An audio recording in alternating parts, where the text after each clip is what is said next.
এই সংসারের সবথেকে বড় সত্যি হলো জন্ম এবং মৃত্যু। কিন্তু আরো বড় একটা সত্য আছে, মিত্র এবং শত্রু, যা আমাদের সকলের জীবনে থাকে। মিত্র সে যে আমাদের সঙ্গ দেয় এবং সংসারের সবথেকে উঁচু শিখরে আমাদের নিয়ে যায়, এবং শত্রু সে যে যে কোনো মুহূর্তে যে কোনো শিখর থেকে আমাদের নিচে ফেলে দিতে পারে। এবার বিচিত্র ব্যাপার হলো এটাই যে আমরা নিজেরাই এদের সাথে নিয়ে চলি, নিজেরাই এদের পালন করি। তা কি করে? প্রথমে বুঝুন এই মিত্র এবং শত্রু কারা। আপনার নিজের মন, আর কেউ নয়। এই মনই হলো মিত্র যখন তাতে ভারসাম্য বজায় থাকে, তা নিয়ন্ত্রিত থাকে, তা পবিত্র হয়। কিন্তু যদি এই মন অনিয়ন্ত্রিত হয়ে পড়ে, যদি আপনাকে সে নিয়ন্ত্রণ করতে শুরু করে, তখন সেই আপনার সবথেকে বড় শত্রু হয়। সেই জন্য এই মনের ওপর নিয়ন্ত্রণ রাখতে শিখুন, এতে ভারসাম্য বজায় রাখতে শিখুন। তাহলে আপনি এমন এক বন্ধুকে পাবেন যে আপনাকে এই সংসারের শিখরে পৌঁছে দেবে। আসুন আমার সাথে ভালোবেসে বলুন, রাধা রাধা। ঈশ্বর আসলে কে? সংসারের বেশিরভাগ মানুষের কাছে ঈশ্বর হলেন এই সংসারের রচয়িতা, পালনকর্তা। কারোর কাছে উনি জ্ঞাতা, কারোর কাছে উনি হলেন আস্থার প্রতীক, আবার কারোর জন্য শুধুমাত্র অন্ধবিশ্বাস। কিন্তু এই ঈশ্বর কি কোনো শরীর, নাকি একটা বোধ, নাকি শুধুই শ্রদ্ধা? ঈশ্বর হলেন তিনি যিনি হলেন আপনার ইষ্ট। সেই জন্যই তো গুরু, মাতা, পিতা এনাদেরও ঈশ্বরই বলা হয়েছে। যাদেরকে আমরা ঈশ্বর বলে মনে করি, যারা আমাদের ইষ্ট, তারা আমাদের একটি পথ দেখান, একটি দিকে চালিত করেন। সেই পথে চলে আপনি শুভ কর্ম করতে পারেন।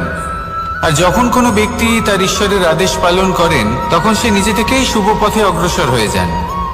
বেশ কয়েকজন মানুষ ঈশ্বরের ওপর আস্থা রাখেন এবং ভাবেন যে অনুচিত কোনো কাজ করা উচিত নয়, ঈশ্বর দেখছেন। ওনারা ভয় পান যে কোনো অনুচিত কর্ম করলে কে জানে তার পরিণাম কি হবে।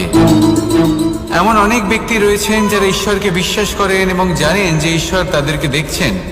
তাই যে যে শুভ কর্ম ওনারা করেছেন তার ফল তারা অবশ্যই পাবেন। এবার আপনি ভয় পেয়ে ঈশ্বরকে বিশ্বাস করবেন, নাকি বিশ্বাসের দ্বারা ঈশ্বরকে বিশ্বাস করবেন, সেই সিদ্ধান্ত আপনারই। কিন্তু হ্যাঁ, যদি আপনার মনে ঈশ্বরের জন্য কোনো স্থান থাকে, যদি আপনার কোনো ইষ্ট থাকেন, যদি আপনি কাউকে ঈশ্বর মনে করেন, যার প্রত্যেক আদেশ আপনি পালন করে থাকেন, তাহলে বলি, ঈশ্বর কখনো আপনাকে অনুচিত পথে চালিত করবেন না। আসুন আমার সাথে ভালোবেসে বলুন, রাধা রাধা। এই সংসারে ভিন্ন ভিন্ন ধরনের গাছ আছে, অসংখ্য ধরনের প্রজাতি আছে।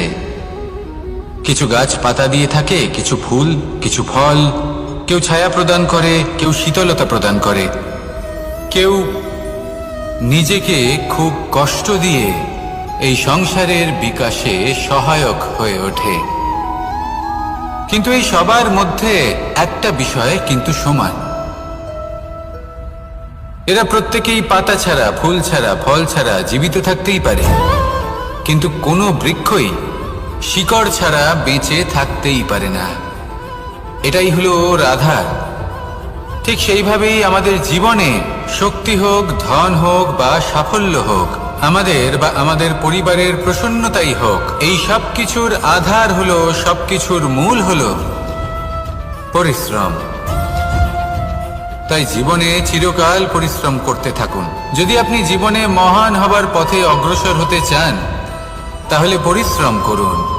এই পরিশ্রম দ্বারাই নিজের পরিবারকে প্রসন্ন করুন, নিজের বন্ধুদের প্রসন্ন করুন, এই সমাজকে গর্বিত করুন। আসুন আমার সাথে ভালোবেসে বলুন, রাধা রাধা। কখনো কোনো বাগানের কোনো বৃক্ষকে দেখেছেন যেখানে সুগন্ধি ফুল থাকে, রসালো ফল থাকে? তখন মন প্রফুল্ল হয়ে ওঠে, মন থেকে সেই বৃক্ষের প্রতি ভালোবাসা জন্মায়। কিন্তু যিনি বাগানের মালিক, শুধুমাত্র তিনিই জানেন যে কিভাবে এই বৃক্ষকে আগলে রাখতে হয়, কিভাবে তার পরিচর্যা করলে এতে সুন্দর সুগন্ধি ফুল হবে, রসালো ফল হবে। কখনো কখনো প্রয়োজনের থেকে বেশি রোদ পেলে এই বৃক্ষগুলি শুকিয়ে যায়। প্রয়োজনের থেকে কম রোদ পেলেও এই বৃক্ষ কিন্তু শুকিয়ে যায়। প্রয়োজনের থেকে কম জল যদি পায়, এই বৃক্ষ শুকিয়ে যেতে পারে। প্রয়োজনের থেকে অতিরিক্ত জল যদি পায়, তখনও এই বৃক্ষের শিকড়গুলি নষ্ট হয়ে যেতে পারে। এবার এটাই কিন্তু আমাদের সংসারের সাথেও হয়। আমাদের সংসারের সকল প্রতিভাশালী ব্যক্তি, যেমন লেখক, বিচারক, প্রবক্তা, যোদ্ধা, এদের সবার ক্ষেত্রে এই কথাটাই প্রযোজ্য। যদি বেশি প্রশংসা করা হয়, তাহলেও এরা হারিয়ে যাবেন। প্রয়োজনের থেকে বেশি যদি নিন্দা করা হয়, তখনও তারা নত হয়ে পড়বেন। তাহলে আপনি এদের রক্ষা করুন এবং নিজেদেরও। মনে রাখবেন একটা কথা, জেনে রাখুন কখন কোন নিন্দায় আপনি লজ্জিত হবেন না, আর কখন কোন প্রশংসার দ্বারা নিজের মধ্যে অহংবোধ জাগ্রত করবেন না। এই মন সুপ্রসন্ন হয়ে বলবে, রাধা রাধা। সময় কত বিচিত্র হয়। সময় আমাদের পক্ষে থাকলে আমরা নিজেদের রাজা মনে করে নিই, আর সেই সময় যদি বিপক্ষে চলে যায়, তাহলে নিঃস্ব হতে সময় লাগে না। তাই মানুষের একটা অভ্যেস আছে, খারাপ সময়ের জন্য কিছু সঞ্চয় করা। আত্মীয়, বন্ধু খারাপ সময় পাশ থেকে সরে যায়। যশ, মান প্রতিকূল সময় চিরস্থায়ী হয় না। তাই মানুষ মনে করে অর্থ সঞ্চয় করাই শ্রেয়। অর্থের কোনো হৃদয় নেই যা সময়ের সাথে পরিবর্তিত হবে। সংসার বলে সর্বদা অর্থ সঞ্চয় করতে থাকুন। খারাপ সময়ে অবশ্যই কাজে লাগবে, কিন্তু আমি বলবো শুভ কর্ম করতে থাকুন, আনন্দে থাকুন, নিজের ওপর আর ঈশ্বরের ওপরে বিশ্বাস রাখুন। খারাপ সময় কখনো আসবেই না। রাধা রাধা। মানুষ নিজের পরিবারের জন্য কত কিছুই না করে, দিন রাত পরিশ্রম করতে থাকে যাতে তার পরিবারের প্রয়োজন পূরণের জন্য অর্থ রোজগার করতে পারে। কিন্তু শুধু অর্থ রোজগার করাটাই কি যথেষ্ট? আপনি বলবেন, হ্যাঁ নিশ্চয়ই, অর্থ দিয়ে সব কিছু পাওয়া যায়। বিদ্যা পাওয়া যায়, বাড়ি পাওয়া যায়, ওষুধ পাওয়া যায়, আর কত কিছুই না পাওয়া যায়।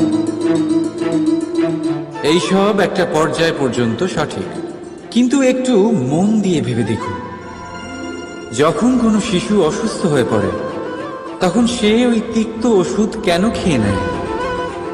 এই জন্য কারণ ওর পিতা সেই ওষুধ অর্থ দিয়ে কিনেছে? না, বরং এই জন্য কারণ তার পিতা যে তার সামনে দাঁড়িয়ে, তার উপরে তার বিশ্বাস আছে। বিশ্বাস আছে যে উনি তার কিচ্ছু হতে দেবেন না। এই বিশ্বাস, এই সংস্কার, এই শিক্ষা কখনো অর্থ দিয়ে পাওয়া যায় না। এটা পাওয়া যায় সেই সময় থেকে যা মাতা পিতা তাদের সন্তানের সাথে কাটিয়েছেন। তাই জীবনে অর্থ অবশ্যই উপার্জন করুন, কিন্তু নিজের পরিবারকেও সময় দিন, আনন্দ পাবে। রাধা রাধা। প্রকৃতি মানুষকে এক বিশেষ শক্তি দিয়েছে, অন্য জীবের থেকে বেশি শক্তি দিয়েছে। স্মরণ শক্তি। এই শক্তি মানুষকে অন্য জীবের থেকে ভিন্ন করে, ইতিহাস রচনা করার প্রেরণা দেয়, জ্ঞানকে বংশানুক্রমে এগিয়েও নিয়ে যায়। আর যারা ভুলে যান, অধিকাংশ সময় তারা উপহাস আর দয়ার পাত্র হয়ে যান। কিন্তু এটাই কি প্রকৃত রূপে সত্য? না। এই স্মরণ শক্তি মানুষের বিকাশের সব থেকে বড় বাধা হয়ে দাঁড়ায়, তার মনকে দূষিত করে দেয়। খারাপ অভিজ্ঞতা, কারোর করা বিশ্বাসঘাতকতা, কারোর কটাক্ষ বেশিরভাগ মানুষই ভুলতে পারেন না। আর তারপর প্রতিশোধ নিতে উদ্যত হন। প্রথমে সময় নষ্ট করেন প্রতিশোধের প্রস্তুতিতে, আর তারপর সময় নষ্ট করেন প্রতিশোধ নেওয়ার সুযোগ খুঁজতে। যদি সন্তুষ্টি পেতে চান, যদি জীবনে আনন্দ পেতে চান, তাহলে স্মরণ শক্তির সদ্ব্যবহার করুন। নিজের স্মরণ শক্তিকে চালনা করুন শুধুমাত্র ভালো কথা আর ভালো স্মৃতির দিকে। জীবনে আনন্দ পাবেন। রাধা রাধা। জীবন কি? এই জীবন আমরা জন্ম নিই, বড় হয়ে উঠি, আমাদের মা বাবা আমাদের পালন করেন, তারপর তাদের অর্থ দিয়ে আমাদের বাল্যকাল কাটে, আমরা আরো বড় হই, বিবাহ বন্ধনে আবদ্ধ হই, আমাদেরও সন্তান হয়, আমরা তাদের পালন করি, তারপর আমরা বৃদ্ধ হই, আর একদিন এই সংসার ছেড়ে আমরা সকলে চলে যাই। এটাই কি জীবন? আপনার মনে এই প্রশ্ন হয়তো অনেকবার জেগেছে, তাই না? এবার একটু জলের যাত্রাপথ লক্ষ্য করুন। সাগর থেকে বাষ্প হয়ে ওঠে এই জল, মেঘ হয়ে ঝরে পড়ে সে, তারপর নদী হয়ে আবার সাগরে মিলিয়ে যায়। কিন্তু কখনো এই প্রশ্ন করে না যে তার জীবন কি, তার উদ্দেশ্য কি। প্রতিটা মুহূর্ত বাঁচে সে, আর অন্যদের যতখানি সম্ভব সাহায্য করে। যখন সাগরে থাকে তখন অসংখ্য জীবকে জীবন দান করে। যখন সাগর থেকে বাষ্প হয়ে মেঘ হয়ে যায় তখন চাষিদের মনে এই আশা জাগায় যে ফসল আবার ফলবে।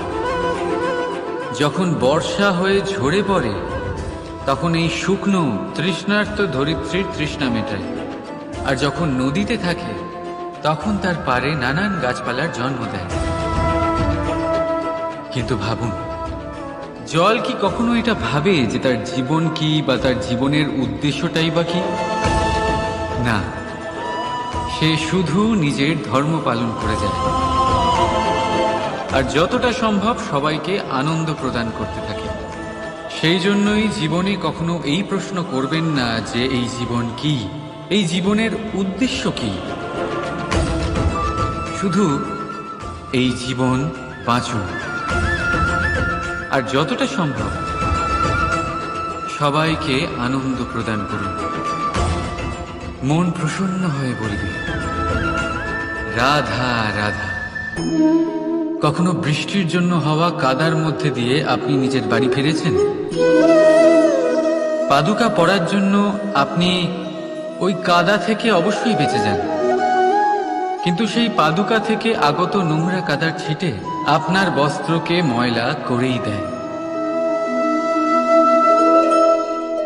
কিন্তু তাও সেই ছিটের জন্য আপনার বস্ত্র ময়লা হয়ে যাবে, সেই জন্য আপনি পাদুকা পরা ছেড়ে দেন না। ঠিক সেইভাবেই জীবনে এমন কিছু মানুষও আসেন যারা পাদুকার মতো হন, যারা আপনাকে কাদার থেকে বাঁচিয়ে নেন, কিন্তু বস্ত্ররূপী আপনার মনের উপরে আশঙ্কার দাগ ছেড়ে যায়। এইসব মানুষের জন্য নিজের মন ছোট করার কোনো প্রয়োজন নেই। প্রয়োজন আছে শুধু এটা ভাবার যে আপনি নিজের পা কাদার থেকে বাঁচাবেন নাকি আপনার বস্ত্র। জীবনে গম্ভীর হওয়া ভালো কথা, কিন্তু সমস্ত বিষয় যদি গম্ভীরভাবে ভাবতে থাকেন তাহলে জীবনের আনন্দটাই শেষ হয়ে যাবে। এই সংসার অস্থায়ী, এখানে এমন কিছুই নেই যা চিরকাল জীবিত থাকবে। তাই যতক্ষণ এই জীবন আছে সন্তুষ্টি আর আনন্দ নিয়ে বাঁচুন। নিজের উপর আগত কাদার ছিটের দিকে মন দেবেন না, শুধু আনন্দ বিতরণ করুন। মন প্রসন্ন হয়ে বলবে রাধা রাধা। আমাদের জীবনে গুরুজনেরা, জ্ঞানী মানুষজন সবসময় একটা কথা বলেন, ধৈর্য ধরো। শুধুমাত্র দুটো শব্দ, কিন্তু কতটা বিশাল সেটা বোঝার চেষ্টা করুন। ছোট একটা অস্ত্র হাতে নিন এবং একটা বিশাল পর্বতে নিরন্তর প্রহার করতে থাকুন। ধৈর্য ধরে সেই কাজ করতে থাকুন। এমন একদিন আসবে এই বিশাল পর্বতে আপনি একটা পথ তৈরি করবেন। কোনো ধনুর্ধর যখন নিজের বিদ্যা অর্জন করেন তখন তাকেও ধৈর্য ধরতে হয়, তার নিজেকে সময় দিতে হয়, তবেই সে ধনুর্বিদ্যা শিখতে পারে। সেইভাবে আমাদের জীবনেও ধৈর্য ধরার খুব প্রয়োজন। পরিবারে ধৈর্য রাখতে পারলে তাহলে আস্তে আস্তে দেখবেন প্রেম বৃদ্ধি পাচ্ছে। সমাজে যদি ধৈর্য রাখতে পারেন তাহলে আস্তে আস্তে এই সমাজ আপনাকে সম্মান করবে। যদি নিজের জীবনে ধৈর্য রাখতে পারেন তাহলে নিজে থেকেই আত্মবিশ্বাস বাড়বে, নিজের বিকাশ হবে। জীবনে সবই সম্ভব যদি ধৈর্য রাখতে পারেন। হয়তো আস্তে আস্তে হবে, কিন্তু হবে অবশ্যই। শুধু ধৈর্য রাখুন, কারণ ধৈর্যই সব থেকে বড় পুঁজি। আসুন আর আমার সাথে ভালোবেসে বলুন, রাধা রাধা। আমাদের জীবনে যখনই আমরা কোনো বড় দায়িত্বের সম্মুখীন হই তখন আমরা তার থেকে দূরে পালাই, আর এই অজুহাত দিই যে না না, এত বেশি ভার বহন করার যোগ্যতা আমার নেই, আমি করতেই পারবো না। দেখুন, এই সংসারে ভিন্ন ভিন্ন ধরনের গাছ আছে, ছোট গাছ, বড় গাছ, কিন্তু বটগাছের মতো বড় এবং নিবিড় গাছ আর একটাও নেই। সে নিঃস্বার্থভাবে এই সংসারকে সেবা করে যায়, ছায়া প্রদান করে, শীতলতা প্রদান করে। আর যখন এমন সময় আসে যখন তার উপর বোঝা অত্যন্ত বেড়ে যায়, সে কিন্তু কোনোভাবেই ভেঙে পড়ে না। তখন সে নিজের নিঃস্বার্থ কর্মের ফল লাভ করে, সেই নিঃস্বার্থ কর্ম যা সে করেছে। তার দেহ থেকে ছোট ছোট ঝুড়ি বার হয় এবং তা কাণ্ডের আকার ধারণ করে। সেই কাণ্ড মাটির কাছে পৌঁছয় এবং তারপর তা বটগাছের সহায়ক হয়ে ওঠে। সে ভেঙে পড়ে যায় না। এইভাবে আপনিও জীবনে নিঃস্বার্থভাবে সবার সেবা করুন, ভালোবাসুন, সবাইকে সাহায্য করুন। যেদিন আপনার ওপর বোঝা অত্যন্ত বেড়ে যাবে সেদিন এই সব মানুষ আপনাকে সাহায্য করার জন্য আসবেন, আপনার শক্তি হয়ে উঠবেন, আর আপনি বটগাছের মতোই মহান এবং বিশাল হয়ে উঠবেন। আসুন আর আমার সাথে ভালোবেসে বলুন, রাধা রাধা। একটা শব্দ আছে, পরিস্থিতি। অনেক মানুষের মুখে আমরা এই শব্দ শুনি। জীবনে যখন অসফল হই, দুঃখ আসে, সংকট আসে, কোনো বিপদ ঘনিয়ে আসে, তখন সমস্ত দোষ আমরা পরিস্থিতির ওপর চাপিয়ে দিই। আর দেখতে গেলে কোথাও না কোথাও ঠিকই করি। এই পরিস্থিতি প্রত্যেক দিনের মতো পাল্টাতে থাকে, কিন্তু এই দিন, এই রাত, এমন কেউ আছেন যিনি এর ওপরেও নিয়ন্ত্রণ সাধন করেন, আর তিনি হলেন সূর্য। ঠিক সেই রকমই আমাদের জীবনেও সূর্য হলো এই মন। যদি এই মনের উপর আমরা নিয়ন্ত্রণ করতে পারি তাহলে আমরা জীবনকেও নিয়ন্ত্রণ করতে পারবো। প্রথমে এই মনের রাজা হয়ে উঠতে হবে। তাই মনে রাখবেন, যদি মন দুর্বল হয় তাহলে পরিস্থিতি আমাদের সমস্যা বলে মনে হবে। এই মন যদি স্থির হয়, পরিস্থিতি প্রতিস্পর্ধা বলে মনে হবে। আর এই মন যদি শক্তিশালী হয়ে ওঠে তাহলে যে কোনো পরিস্থিতি আপনার কাছে একটা সুযোগ মাত্র, এমন এক সুযোগ যাতে অগ্রসর হয়ে আপনি মহান হয়ে উঠতে পারেন। এই মনের শক্তির বৃদ্ধি ঘটান, মহান হয়ে উঠুন, আর আমার সাথে ভালোবেসে বলুন, রাধা রাধা। খুব সুন্দর একটা কাহিনী আছে। একবার এক ব্যক্তি নিজের অসফলতার জন্য ত্রস্ত হয়ে সময় দেবতার তপস্যা করতে বসলেন। উনি তপস্যা করলেন এবং সময় দেবতা প্রসন্ন হলেন, মানুষের রূপ ধারণ করে ওনার সামনে প্রকট হলেন। এবার সেই ব্যক্তি ওনাকে জিজ্ঞেস করলেন যে কি এমন আছে যার জন্য আপনি বারবার জয়ী হন আর আমি চিরকাল পরাজিত হয়ে থাকি? কেন এত পরিশ্রম করা সত্ত্বেও আমি সাফল্য লাভ করতে পারি না? তখন সময় দেবতা উত্তর দিলেন যে দিন হোক বা রাত, ঝড় হোক বা ভূমিকম্প, রোদ হোক বা বৃষ্টি হোক, সময়ের সূত্রপাত হোক বা প্রলয়, আমি থামি না, আমি চলতেই থাকি। আর সেই জন্য যিনি থেমে যান তিনি পরাজিত হন আর আমি জয়ী হই। এটাই আমাদের শিখতে হবে। জীবনে সবসময় চলতে থাকুন, কখনো থামবেন না। হ্যাঁ, কিছুক্ষণের জন্য বিরতি নিতে পারেন, বিশ্রাম করার জন্য, নিজেকে আরো সশক্ত করে তোলার জন্য, কিন্তু থেমে যাবেন না। নিরন্তর কর্ম করতে থাকুন, পরিশ্রম করতে থাকুন, তবেই এই সংসার আপনাকে মনে রাখবে। আসুন আমার সাথে ভালোবেসে বলুন, রাধা রাধা। মানুষ তার জীবনে দুই ধরনের পরিস্থিতিকে খুব ভয় পায়। এক, কোনো কারণবশত কারোর সামনে নত হওয়া। দুই, কোনো কারণে নিজের চরিত্র থেকে, নিজের মূল্যবোধ থেকে বিচ্যুত হওয়া। এবার কেন হয় এরকম যে কথায় কথায় কারোর সামনে নত হতে হয়? কেন বারংবার নিজের চরিত্র থেকে চ্যুত হতে হয়? এরকম কেন হয়? এটা তখনই হয় যখন আমাদের শিক্ষা এবং মূল্যবোধের অভাব থাকে। যদি মানুষের মধ্যে প্রকৃত শিক্ষা থাকে, তাহলে এই সংসারে কোনো সময় এবং কারোর সামনেই নত হওয়ার কোনো প্রয়োজন নেই। যদি মানুষের মধ্যে মূল্যবোধ থাকে, তাহলে তাকে নিজের মূল্যবোধ বা চরিত্র থেকে বিচ্যুত হতে হয় না, তা সে যাই হয়ে যাক না কেন। কোনো বালককে যদি জন্ম থেকেই সুশিক্ষার অধিকারী করা হয়, শিক্ষিত করা হয়, মূল্যবোধের অধিকারী করা হয়, তবে সে এই সংসারে এমন কর্ম করবে যাতে সে নিজেকে, নিজের পরিবারকে, সমগ্র সমাজকে গর্বিত করতে পারে।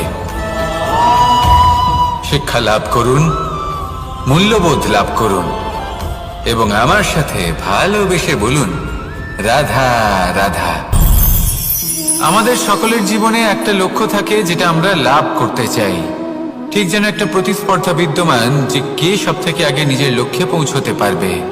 আর সেই জন্য আমরা সকলেই খুব তাড়াতাড়ি এগোতে চেষ্টা করি, বড় এবং দীর্ঘ পদক্ষেপ ফেলি যাতে তাড়াতাড়ি নিজের লক্ষ্যে পৌঁছতে পারি। কিন্তু এক অত্যন্ত গুরুত্বপূর্ণ বিষয় আছে, সবসময় লক্ষ্য সামনে থাকবে না, কখনো কখনো তা খুঁজতে হয়। এই যাত্রা খুব কঠিন হতে পারে, আর ঠিক এই কারণেই সবসময় দ্রুত গতিতে চলা বা তাড়াতাড়ি পথে চলা সেটা আবশ্যক নয়। তার থেকেও বেশি গুরুত্বপূর্ণ হলো ভেবেচিন্তে তারপর পথ চলা। যদি ভেবেচিন্তে পদক্ষেপ ফেলেন, চলতে পারেন, তাহলে সেটাই সর্বশ্রেষ্ঠ পদক্ষেপ।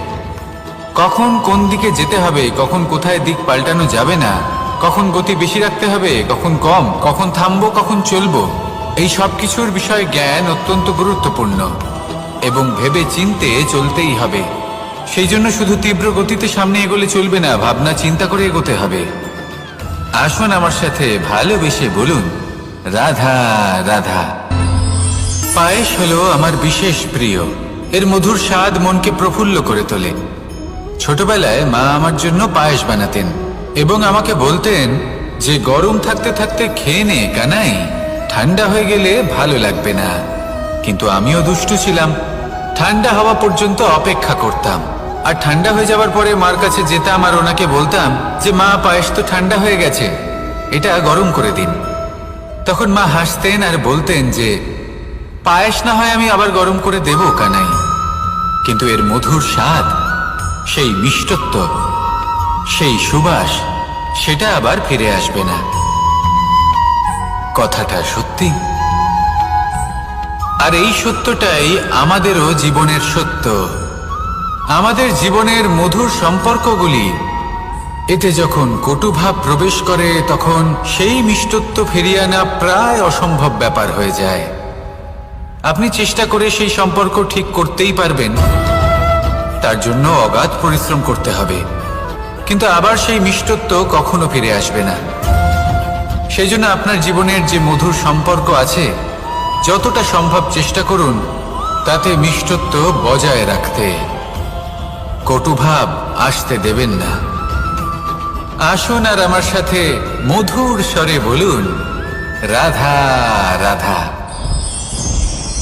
শব্দ, শব্দ আসলে কি? শুধুই কয়েকটি অক্ষরের সমষ্টি, নাকি আমাদের বাণী? এই শব্দ এমন এক শক্তি যা কাউকেই নিজের বশবর্তী করে ফেলতে পারে। শব্দ এমন এক অস্ত্র যা কাউকে ক্ষত বিক্ষত করে দিতে পারে। এই শব্দ হলো একটি নাদ স্বরূপ, যা কোনো ঘুমন্ত ব্যক্তিকেও জাগিয়ে তুলতে পারে এবং নিজের লক্ষ্যের দিকে অগ্রসর করতে পারে। শব্দে এত শক্তি আছে যে কারোর মনে এতটা আঘাত দিতে পারে যে সে হয়তো জীবনে আর কখনো এগোতেই পারল না। তাহলে এই শব্দের প্রয়োগ খুব ভেবেচিন্তে করবেন। এবং এই শব্দের মতোই হলো নীরবতা। অনেক সময় এই নীরবতা আমাদের সহায়ক হয়ে ওঠে। অনেক সময় এটা আমাদের অনুশোচনাকে অনেক বেশি বাড়িয়ে তুলতে পারে। ভীষ্ম পিতামহ, অঙ্গরাজ কর্ণ, যখন দ্রৌপদীর বস্ত্রহরণ হচ্ছিল তখন এনারা নীরব ছিলেন। দুর্যোধনের বিরোধিতা করেননি, ওকে বাধা দেননি। আর তারপর কি হলো সেটা আপনারা সকলে জানেন।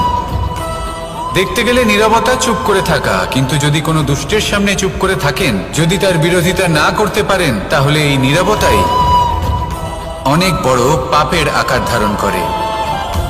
মনে রাখবেন আর আমার সাথে ভালোবেসে বলবেন, রাধা রাধা। আভূষণ, কার না ভালো লাগে এই আভূষণ? আমরা পরিশ্রম করি, ধন অর্জন করি আর আভূষণ কিনে থাকি, কখনো নিজের জন্য, কখনো বা তাদের জন্য যাকে আমরা ভালোবাসি, বা তাদের জন্য যাকে আমরা সম্মান করি। হয়তো সেই জন্যই সীতা চূড়ামণি ধারণ করেছিলেন এবং আমি সামন্তকমণি। কিন্তু এটাই কি সেই প্রকৃত আভূষণ যা আপনার মূল্য বৃদ্ধি করে? না। শ্রীরামের আভূষণ হলো ওনার নম্র ভদ্র ব্যবহার। মাতা সীতার আভূষণ হলো ওনার সততা, ওনার নিষ্ঠা, ওনার ত্যাগ। অর্জুনের আভূষণ ছিল ওনার একাগ্রতা। রাধার আভূষণ ওনার প্রেম। এই আভূষণ কোথাও নেই, আপনার মনে আছে। যদি আপনার মনে মিষ্টতা থাকে, তা শান্ত হয়, তাতে সততা থাকে, নিষ্ঠা থাকে এবং প্রেম থাকে, তাহলে আপনার অন্য আর কোনো আভূষণের কোনো প্রয়োজন নেই। আপনি যতই ভিড়ের মাঝে থাকুন, আপনার ঔজ্জ্বল্য চোখে পড়বে। আসুন আর আমার সাথে ভালোবেসে বলুন, রাধা রাধা। এই সংসারের সবথেকে বড় সত্যি হলো জন্ম এবং মৃত্যু। কিন্তু আরো বড় একটা সত্য আছে, মিত্র এবং শত্রু, যা আমাদের সকলের জীবনে থাকে। মিত্র সে যে আমাদের সঙ্গ দেয় এবং সংসারের সবথেকে উঁচু শিখরে আমাদের নিয়ে যায়, এবং শত্রু সে যে যে কোনো মুহূর্তে যে কোনো শিখর থেকে আমাদের নিচে ফেলে দিতে পারে। এবার বিচিত্র ব্যাপার হলো এটাই যে আমরা নিজেরাই এদের সাথে নিয়ে চলি, নিজেরাই এদের পালন করি। তা কি করে? প্রথমে বুঝুন এই মিত্র এবং শত্রু কারা। আপনার নিজের মন, আর কেউ নয়। এই মনই হলো মিত্র যখন তাতে ভারসাম্য বজায় থাকে, তা নিয়ন্ত্রিত থাকে, তা পবিত্র হয়। কিন্তু যদি এই মন অনিয়ন্ত্রিত হয়ে পড়ে, যদি আপনাকে সে নিয়ন্ত্রণ করতে শুরু করে, তখন সেই আপনার সবথেকে বড় শত্রু হয়। সেই জন্য এই মনের ওপর নিয়ন্ত্রণ রাখতে শিখুন, এতে ভারসাম্য বজায় রাখতে শিখুন।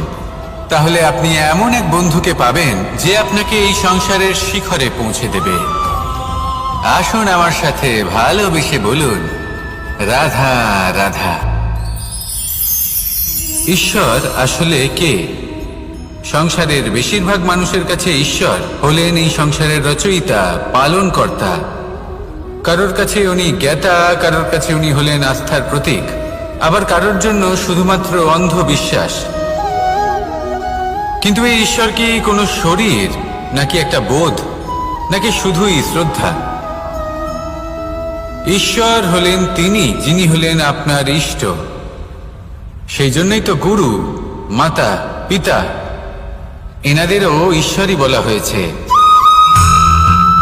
যাদেরকে আমরা ঈশ্বর বলে মনে করি, যারা আমাদের ইষ্ট, তারা আমাদের একটি পথ দেখান, একটি দিকে চালিত করেন। সেই পথে চলে আপনি শুভ কর্ম করতে পারেন।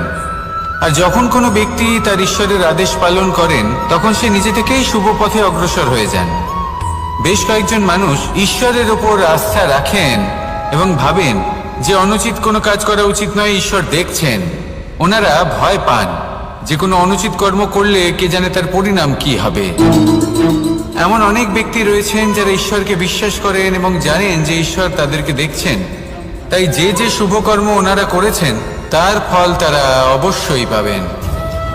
এবার আপনি ভয় পেয়ে ঈশ্বরকে বিশ্বাস করবেন নাকি বিশ্বাসের দ্বারা ঈশ্বরকে বিশ্বাস করবেন, সেই সিদ্ধান্ত আপনারই।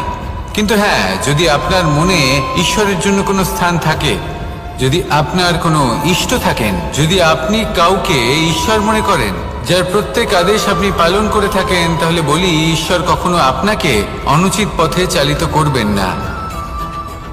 আসুন আমার সাথে ভালোবেসে বলুন, রাধা রাধা।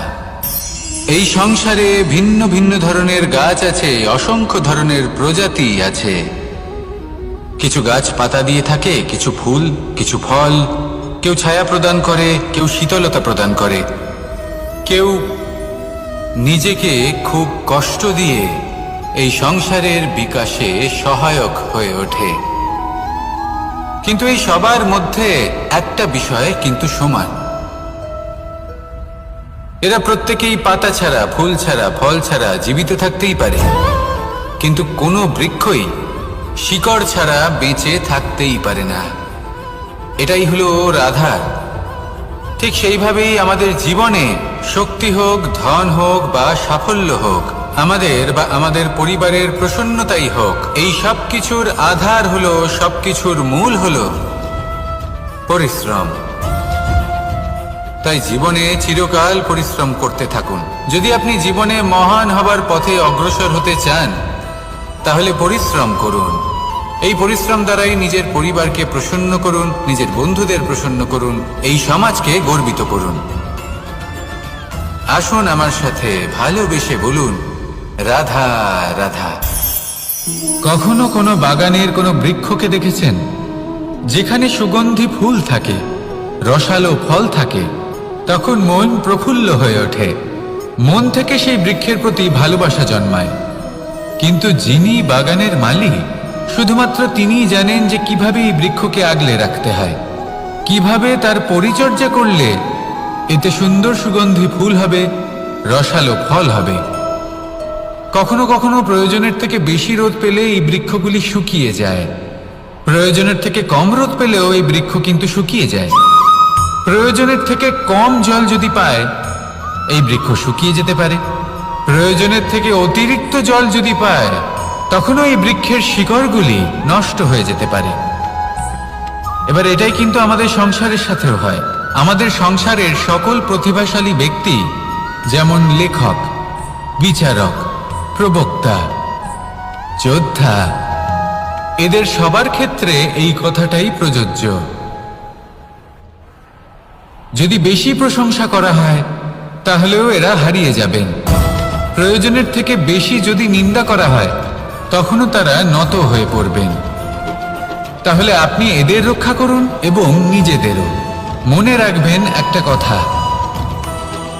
জেনে রাখুন কখন কোন নিন্দায় আপনি লজ্জিত হবেন না, আর কখন কোন প্রশংসার দ্বারা নিজের মধ্যে অহংবোধ জাগ্রত করবেন না।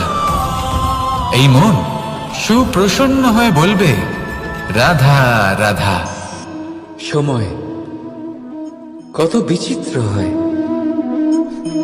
সময় আমাদের পক্ষে থাকলে আমরা নিজেদের রাজা মনে করে নিই, আর সেই সময় যদি বিপক্ষে চলে যায়, তাহলে নিঃস্ব হতে সময় লাগে না।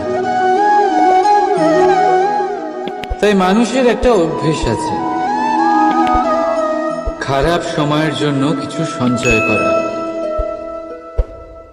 আত্মীয়, বন্ধু খারাপ সময় পাশ থেকে সরে যায়। যশ, মান প্রতিকূল সময় চিরস্থায়ী হয় না। তাই মানুষ মনে করে অর্থ সঞ্চয় করাই শ্রেয়। অর্থের কোনো হৃদয় নেই যা সময়ের সাথে পরিবর্তিত হবে। সংসার বলে সর্বদা অর্থ সঞ্চয় করতে থাকুন। খারাপ সময় অবশ্যই কাজে লাগবে, কিন্তু আমি বলবো শুভ কর্ম করতে থাকুন, আনন্দে থাকুন, নিজের ওপর আর ঈশ্বরের ওপরে বিশ্বাস রাখুন। খারাপ সময় কখনো আসবেই না।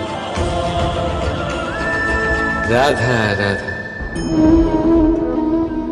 মানুষ নিজের পরিবারের জন্য কত কিছুই না করে, দিন রাত পরিশ্রম করতে থাকে যাতে তার পরিবারের প্রয়োজন পূরণের জন্য অর্থ রোজগার করতে পারে।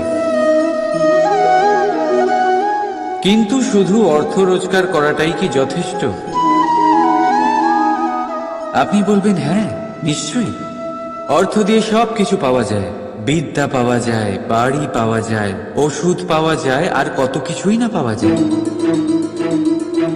এইসব একটা পর্যায় পর্যন্ত সঠিক, কিন্তু একটু মন দিয়ে ভেবে দেখুন, যখন কোনো শিশু অসুস্থ হয়ে পড়ে তখন সে ওই তিক্ত ওষুধ কেন খেয়ে নেয়?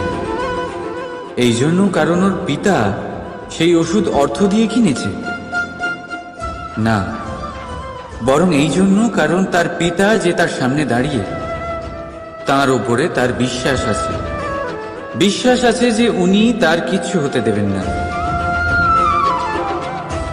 এই বিশ্বাস, এই সংস্কার, এই শিক্ষা কখনো অর্থ দিয়ে পাওয়া যায় না। এটা পাওয়া যায় সেই সময় থেকে যা মাতা পিতা তাদের সন্তানের সাথে কাটিয়েছেন। তাই জীবনে অর্থ অবশ্যই উপার্জন করুন, কিন্তু নিজের পরিবারকেও সময় দিন, আনন্দ পাবে। রাধা রাধা। প্রকৃতি মানুষকে এক বিশেষ শক্তি দিয়েছে, অন্য জীবের থেকে বেশি শক্তি দিয়েছে, স্মরণ শক্তি। এই শক্তি মানুষকে অন্য জীবের থেকে ভিন্ন করে, ইতিহাস রচনা করার প্রেরণা দেয়, জ্ঞানকে বংশানুক্রমে এগিয়েও নিয়ে যায়। আর যারা ভুলে যান, অধিকাংশ সময় তারা উপহাস আর দয়ার পাত্র হয়ে যান। কিন্তু এটাই কি প্রকৃত রূপে সত্য? না। এই স্মরণ শক্তি মানুষের বিকাশের সব থেকে বড় বাধা হয়ে দাঁড়ায়, তার মনকে দূষিত করে দেয়। খারাপ অভিজ্ঞতা, কারোর করা বিশ্বাসঘাতকতা, কারোর কটাক্ষ বেশিরভাগ মানুষই ভুলতে পারেন না, আর তারপর প্রতিশোধ নিতে উদ্যত হন। প্রথমে সময় নষ্ট করেন প্রতিশোধের প্রস্তুতিতে, আর তারপর সময় নষ্ট করেন প্রতিশোধ নেওয়ার সুযোগ খুঁজতে। যদি সন্তুষ্টি পেতে চান, যদি জীবনে আনন্দ পেতে চান, তাহলে স্মরণ শক্তির সদ্ব্যবহার করুন। নিজের স্মরণ শক্তিকে চালনা করুন শুধুমাত্র ভালো কথা আর ভালো স্মৃতির দিকে। জীবনে আনন্দ পাবেন। রাধা রাধা। জীবন কি? এই জীবন আমরা জন্ম নিই, বড় হয়ে উঠি, আমাদের মা বাবা আমাদের পালন করেন, তারপর তাদের অর্থ দিয়ে আমাদের বাল্যকাল কাটে, আমরা আরো বড় হই, বিবাহ বন্ধনে আবদ্ধ হই, আমাদেরও সন্তান হয়, আমরা তাদের পালন করি, তারপর আমরা বৃদ্ধ হই, আর একদিন এই সংসার ছেড়ে আমরা সকলে চলে যাই। এটাই কি জীবন? আপনার মনে এই প্রশ্ন হয়তো অনেকবার জেগেছে, তাই না? এবার একটু জলের যাত্রাপথ লক্ষ্য করুন। সাগর থেকে বাষ্প হয়ে ওঠে এই জল, মেঘ হয়ে ঝরে পড়ে সে, তারপর নদী হয়ে আবার সাগরে মিলিয়ে যায়। কিন্তু কখনো এই প্রশ্ন করে না যে তার জীবন কি, তার উদ্দেশ্য কি। প্রতিটা মুহূর্ত বাঁচে সে, আর অন্যদের যতখানি সম্ভব সাহায্য করে। যখন সাগরে থাকে তখন অসংখ্য জীবকে জীবন দান করে। যখন সাগর থেকে বাষ্প হয়ে মেঘ হয়ে যায় তখন চাষিদের মনে এই আশা জাগায় যে ফসল আবার ফলবে। যখন বর্ষা হয়ে ঝরে পড়ে তখন এই শুকনো তৃষ্ণার্ত ধরিত্রীর তৃষ্ণা মেটায়। আর যখন নদীতে থাকে তখন তার পাড়ে নানান গাছপালার জন্ম দেয়। কিন্তু ভাবুন, জল কি কখনো এটা ভাবে যে তার জীবন কি বা তার জীবনের উদ্দেশ্যটাই বা কি?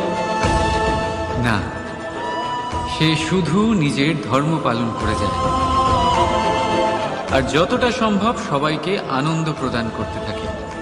সেই জন্যই জীবনে কখনো এই প্রশ্ন করবেন না যে এই জীবন কি, এই জীবনের উদ্দেশ্য কি।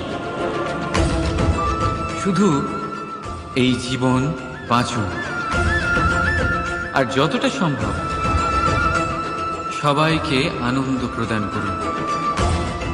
মন প্রসন্ন হয়ে বলবে রাধা।